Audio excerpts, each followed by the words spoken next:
വയനാട് ദുരന്തത്തിൻ്റെ 1-ാം വാർഷികത്തിൽ മാതൃഭൂമി നൽകിയ ഒരു വാർത്തയുണ്ട്. കേവലം ഒരു വാർത്ത എന്ന് പറഞ്ഞ് ചുരുക്കാൻ കഴിയില്ല. 1-ാം പേജിലെ 1-ാം വാർത്ത. അതിൽ 2 ചിത്രങ്ങൾ നൽകിയിരിക്കുന്നു. മോദിയുടെ മുഖത്തിൻ്റെ ഒരു ഭാഗവും പിണറായിയുടെ മുഖത്തിൻ്റെ ഒരു ഭാഗവും രണ്ടും ചേർത്ത് വെക്കുന്ന രൂപത്തിലാണ് വാർത്ത നൽകിയിരിക്കുന്നത്. 1-ാം പേജിലെ 1-ാം വലിയ വാർത്ത. അതിൽ മുഖ്യമന്ത്രി പിണറായി വിജയനും നരേന്ദ്രമോദിയും ഒരുപോലെയാണ് പ്രവർത്തിക്കുന്നത് വയനാടിനു വേണ്ടി. രണ്ടുപേരും ഒന്നും ചെയ്യുന്നില്ല എന്ന് വരുത്തി തീർക്കാൻ അത്തരമൊരു പ്രചാരണത്തിന് അടിവരയിടാനാണ് ശ്രമിച്ചത് മാതൃഭൂമി. പക്ഷെ സത്യം എന്താണ് എന്ന് ചൂണ്ടിക്കാണിച്ച് വലിയ വിമർശനം ഉയർന്നു വന്നു മാതൃഭൂമിക്കെതിരെ. സോഷ്യൽ മീഡിയയിൽ ശക്തമായ വിമർശനം തന്നെ ഉയർന്നു വന്നു. രാഷ്ട്രീയ പാർട്ടി നേതാക്കളും CPIMന്റെ വിവിധ വക്താക്കളുമൊക്കെ ഫേസ്ബുക്കിലൂടെയും വാർത്താ സമ്മേളനം വിളിച്ചുമൊക്കെ മാതൃഭൂമിയെ വിമർശിക്കുകയും ചെയ്തിരുന്നു. എന്നാൽ സോഷ്യൽ മീഡിയയിലാണ് വലിയ പ്രചാരണം മാതൃഭൂമിക്കെതിരെ നടന്നത്. നരേന്ദ്രമോദി കേന്ദ്ര സർക്കാർ എന്ത് ചെയ്തു വയനാട് ദുരന്ത ബാധിതർക്ക് വേണ്ടി, അതേസമയം മുഖ്യമന്ത്രി പിണറായി വിജയനും കേരള സർക്കാരും എന്തൊക്കെ ചെയ്തു എന്ന് അക്കമിട്ട് നിരത്തിക്കൊണ്ടാണ് ഈ പ്രചാരണത്തെ തകർത്ത് തരിപ്പണമാക്കിയത് സോഷ്യൽ മീഡിയ. ഇന്നിതാ എന്ന് വെച്ചാൽ 1-ാം വാർഷിക ദിനത്തിലെ വാർത്ത വന്ന് 6-ാം ദിവസം മാതൃഭൂമി ഒരു മുഖപ്രസംഗം എഴുതിയിരിക്കുന്നു. ആ മുഖപ്രസംഗത്തിൻ്റെ തലക്കെട്ട് ഇങ്ങനെയാണ്: അതിജീവന പാതയിൽ മുണ്ടക്കൈ ചൂരന്മല എന്ന് വെച്ചാൽ അന്ന് പറഞ്ഞത് മുഴുവൻ തിരുത്തുകയാണ് മാതൃഭൂമി ഈ മുഖപ്രസംഗത്തിലൂടെ ചെയ്യുന്നത്. അന്ന് എന്താണോ പറയാതിരുന്നത് അതൊക്കെ പറയുന്നുണ്ട് ഈ മുഖപ്രസംഗത്തിൽ. എന്ന് വെച്ചാൽ മോദിയെ വെള്ളപൂശാൻ അന്ന് ശ്രമിച്ചത് അങ്ങനെയല്ല എന്ന വിമർശനം ഉയർന്നു വന്നപ്പോൾ തിരുത്താൻ തയ്യാറായിട്ടുണ്ട് മാതൃഭൂമി. അത് പക്ഷേ മുഖപ്രസംഗത്തിലൂടെയാണ്. 1-ാം പേജിലെ 1-ാം വാർത്ത വായിക്കുന്നതും മുഖപ്രസംഗം വായിക്കുന്നതും എത്ര പേരായിരിക്കുമെന്ന് നാം ഒന്ന് ഊഹിച്ചു നോക്കൂ. 1-ാം പേജിലെ 1-ാം വാർത്ത പത്രം വായിക്കാത്തവരുടെയും ശ്രദ്ധയിൽപ്പെടും.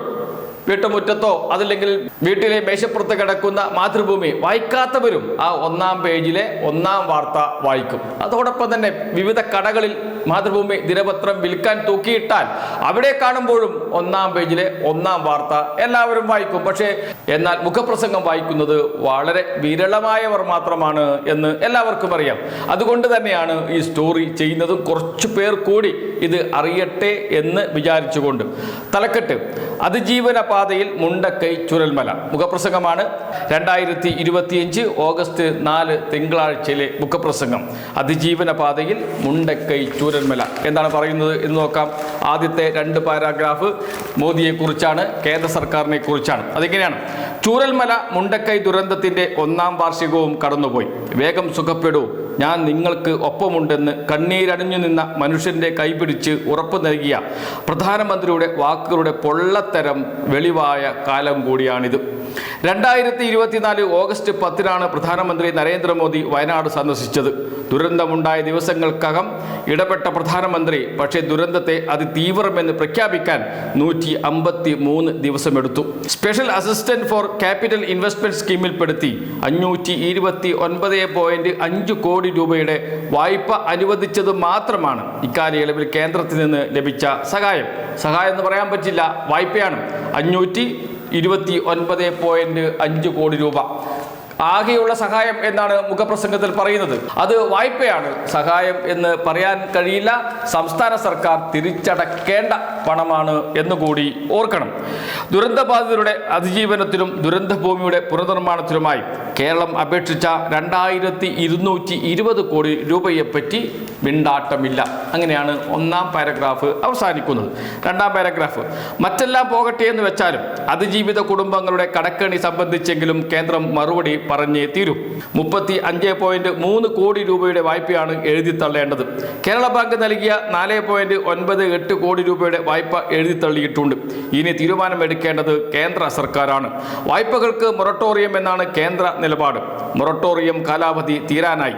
കേന്ദ്ര ദുരന്ത നിവാരണ നിയമത്തിലെ 13-ാം വകുപ്പ് ഉപയോഗിച്ച് വായ്പ എഴുതി തള്ളാമായിരുന്നെങ്കിലും ഭേദഗതിയിലൂടെ ഈ വകുപ്പ് തന്നെ കേന്ദ്ര സർക്കാർ ഇല്ലാതാക്കി. വായ്പ എഴുതിത്തള്ളുന്ന കാര്യത്തിൽ കേന്ദ്ര സർക്കാർ നിലപാട് എന്താണെന്ന് ഹൈക്കോടതിയും ചോദിച്ചു കഴിഞ്ഞു. ദുരന്തം കഴിഞ്ഞിട്ട് 1 വർഷം പിന്നിട്ടെന്ന് ഓർമ്മിപ്പിച്ച ഹൈക്കോടതി ഡിവിഷൻ ബെഞ്ച് വായ്പ എഴുതിത്തള്ളിയ കേരള ബാങ്ക് മാതൃക പരിഗണിക്കണമെന്നും ആവശ്യപ്പെട്ടിട്ടുണ്ട്. 13-ന് ഹർജി വീണ്ടും പരിഗണിക്കുമ്പോഴെങ്കിലും കേന്ദ്രത്തിൽ നിന്ന് അനുകൂല നിലപാടുണ്ടാകുമെന്ന് പ്രതീക്ഷിക്കാം എന്നാണ് ആദ്യത്തെ 2 പാരഗ്രാഫിൽ പറയുന്നത്. കേന്ദ്ര സർക്കാരിനെതിരെയാണ്. ഒന്നും നൽകിയില്ല കേന്ദ്ര സർക്കാർ, ആകെ നൽകിയത് വായ്പ മാത്രമാണ്. 35.3 കോടി രൂപയാണ് ആകെ കടം ദുരന്തബാധിതരുടെ. എഴുതിത്തള്ളാവുന്നതാണ് കേന്ദ്ര സർക്കാരിന്. എത്ര കോടി രൂപയാണ് എഴുതിത്തള്ളുന്നത്? കോർപ്പറേറ്റുകളുടെ വായ്പകൾ എഴുതിത്തള്ളി ലക്ഷക്കണക്കിന് കോടി രൂപയാണ്. ഈ വളരെ തുച്ഛമായ കേന്ദ്ര സർക്കാരിന് മുന്നിൽ വളരെ തുച്ഛമായ ഈ 35.3 കോടി രൂപ ഒന്ന് എഴുതിത്തള്ളാൻ തയ്യാറായില്ല എന്ന് മാത്രമല്ല, അത് സംബന്ധിച്ച് ഹൈക്കോടതിയിൽ കേസ് വന്നപ്പോൾ ദുരന്ത നിവാരണ നിയമപ്രകാരം 13-ാം വകുപ്പ് പ്രകാരം എഴുതിത്തള്ളാവുന്നതാണ്. ആ നിയമം തന്നെ ഭേദഗതി ചെയ്തു കഴിഞ്ഞു. ഒരിക്കലും തള്ളില്ല എന്ന ശാഠ്യത്തോടെ പ്രവർത്തിക്കുകയാണ് കേന്ദ്ര സർക്കാർ ചെയ്യുന്നത്.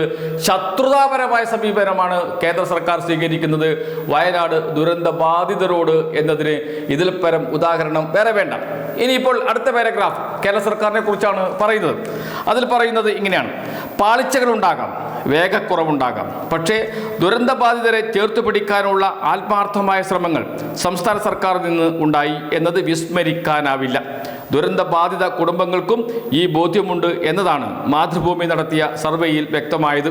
55.2% ഗുണഭോക്തൃ കുടുംബങ്ങളും തൃപ്തരാണെന്ന് അറിയിച്ചപ്പോൾ 22.6% കുടുംബങ്ങൾ ശരാശരിയെന്ന് വിലയിരുത്തി.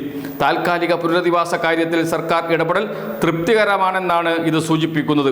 ആരോപണങ്ങൾ ഉണ്ടായ ഓരോ ഘട്ടത്തിലും ആവശ്യമായ തിരുത്തലുകൾ വരുത്താനും തങ്ങളുടെ നിലപാടിൻ്റെ പരമാർത്ഥം സംബന്ധിച്ച് അതിജീവിത കുടുംബങ്ങളെ ബോധ്യപ്പെടുത്താനും സർക്കാരിന് സാധിച്ചിട്ടുണ്ട് എന്ന് പറയുന്നു. എന്ന് വെച്ചാൽ സർക്കാരിൻ്റെ പ്രവർത്തനം മികച്ചതാണ് എന്ന് പറഞ്ഞു വെക്കുന്നു മാതൃഭൂമി മുഖപ്രസംഗത്തിൽ. നേരത്തെ 1-ാം പേജിൽ വയനാട് ദുരന്തത്തിൻ്റെ വാർഷിക ദിനത്തിൽ കൊടുത്ത വാർത്തയുണ്ട്. കേന്ദ്ര സർക്കാരും സംസ്ഥാന സർക്കാരും ഒരുപോലെയാണ്, BJP സർക്കാരും ഇടതുപക്ഷ സർക്കാരും ഒരുപോലെയാണ് എന്ന് വരുത്തി തീർക്കാൻ കൊടുത്ത ആ വാർത്ത അത് പൂർണ്ണമായി നിഷേധിക്കുന്നു മുഖപ്രസംഗത്തിലൂടെ മാതൃഭൂമി. അതിനെ റദ്ദ് ചെയ്യുന്നു മാതൃഭൂമി. പക്ഷേ അതിലും ഒരു കള്ളക്കളിയുണ്ട് എന്നോർക്കണം. 1-ാം പേജിലെ വാർത്ത വായിച്ചവരും മുഖപ്രസംഗം വായിച്ചവരും തമ്മിൽ വളരെ അന്തരമുണ്ടാകും എന്ന കാര്യത്തിൽ സംശയമേയില്ല. ഇതിൽ പറയുന്ന പ്രധാനപ്പെട്ട ഒരു കാര്യം ആദ്യത്തെ വരിയാണ്: ചൂരൽമല മുണ്ടക്കൈ ദുരന്തത്തിൻ്റെ 1-ാം വാർഷികവും കടന്നുപോയി. വേഗം സുഖപ്പെടൂ, ഞാൻ നിങ്ങൾക്കൊപ്പമുണ്ട്. കണ്ണീരണിഞ്ഞു നിന്ന മനുഷ്യൻ്റെ കൈപിടിച്ച് ഉറപ്പു നൽകിയ പ്രധാനമന്ത്രിയുടെ വാക്കുകളുടെ പൊള്ളത്തരം വെളിവായ കാലം കൂടിയാണ്. പ്രധാനമന്ത്രി പറഞ്ഞ വാക്കുകൾ, അദ്ദേഹം സന്ദർശിച്ച് പറഞ്ഞ വാക്കുകൾ അതെല്ലാം പൊള്ളത്തരമായിരുന്നു. അത് തെളിഞ്ഞിരിക്കുന്നു എന്നാണ് പറഞ്ഞിരിക്കുന്നത് മുഖപ്രസംഗത്തിൽ. അതേസമയം കേരള സർക്കാരിനെ കുറിച്ച് പറയുന്ന ആദ്യ പാരഗ്രാഫിൻ്റെ ആദ്യ വാചകം വായിച്ചു നോക്കൂ: പാളിച്ചകളുണ്ടാകാം, വേഗക്കുറവുണ്ടാകാം, പക്ഷേ ദുരന്തബാധിതരെ ചേർത്ത് പിടിക്കാനുള്ള ആത്മാർത്ഥമായ ശ്രമങ്ങൾ സംസ്ഥാന സർക്കാരിൽ നിന്നുണ്ടായി എന്നത് വിസ്മരിക്കാനാകില്ല.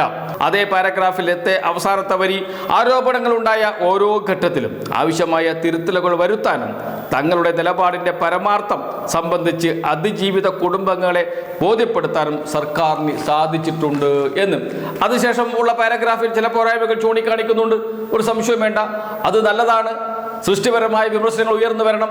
അതിൽ വീട് നിർമ്മിച്ചത് ഈ സൗകര്യം മതിയോ എന്നതാണ് ഒരു ചോദ്യം. അതോടൊപ്പം തന്നെ ജീവനോപാധികൾ നഷ്ടപ്പെട്ടവർക്ക് എന്തെങ്കിലും നൽകേണ്ടതില്ലേ എന്നതാണ് മറ്റൊരു ചോദ്യം. നൽകേണ്ടതുണ്ട്. അതോടൊപ്പം ഇത്രയും വൈകാൻ പാടില്ലായിരുന്നു, കുറച്ചുകൂടി നേരത്തെ ചെയ്യാമായിരുന്നു എന്ന് പറയുന്നുണ്ട്. അതും പരിശോധിക്കപ്പെടാം. അങ്ങനെയുള്ള സൃഷ്ടിപരമായ വിമർശനങ്ങളെ ആരും എതിർക്കുന്നില്ല. അതുതന്നെ പറയുന്നുണ്ട് മാതൃഭൂമി മുഖപ്രസംഗത്തിൽ. തിരുത്തലുകൾ വരുത്തേണ്ട സമയത്ത് തിരുത്തലുകൾ വരുത്തിയിട്ടുണ്ട് സംസ്ഥാന സർക്കാർ, വിമർശനം ഉയർന്നു വന്ന ഘട്ടങ്ങളിലെല്ലാം എന്ന്. ഇതാണ് യഥാർത്ഥ വസ്തുത. ആ വസ്തുത 1-ാം വാർഷിക ദിനത്തിൽ പറഞ്ഞിട്ടില്ല. അതാണ് മാതൃഭൂമിയുടെ ഒളിച്ചു കടത്തുന്ന രാഷ്ട്രീയം എന്ന് പറയുന്നത്. വാർത്തയിൽ എങ്ങനെയാണ് രാഷ്ട്രീയം ഒളിച്ചു കടത്തുക? അതാണ് നാം ദുരന്തത്തിൻ്റെ 1-ാം വാർഷിക ദിനത്തിൽ മാതൃഭൂമി പത്രത്തിൽ കണ്ടത്. ഇന്ന് അത് തിരുത്താൻ, അന്ന് പറഞ്ഞത് തെറ്റാണ് എന്ന് പറയാൻ മാതൃഭൂമി കാട്ടിയ ഈ ആർജവമുണ്ടല്ലോ. നല്ലത് കണ്ടാൽ, നല്ലത് പറഞ്ഞാൽ അത് നല്ലതാണ് എന്ന് പറഞ്ഞാൽ മാത്രമേ തെറ്റ് ചെയ്യുമ്പോൾ അല്ലെങ്കിൽ രാഷ്ട്രീയം വാർത്തയിൽ ഒളിച്ചു കടത്തുമ്പോൾ വിമർശിക്കാൻ കഴിയുകയുള്ളൂ. അത് ഇവിടെ മാതൃഭൂമി ചെയ്തിട്ടുണ്ട് എന്ന് നമുക്ക് ആശ്വസിക്കാം എന്ന വാക്കാണ് ഉപയോഗിക്കുന്നത്. ബോധപൂർവം തന്നെയാണ്.